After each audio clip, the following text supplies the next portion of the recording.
Ganun na sa silablihan. Nad ka. Ano na ganun?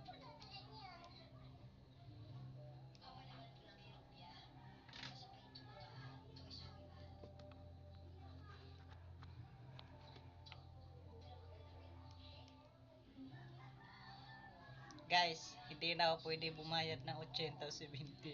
May tagagubit na ako.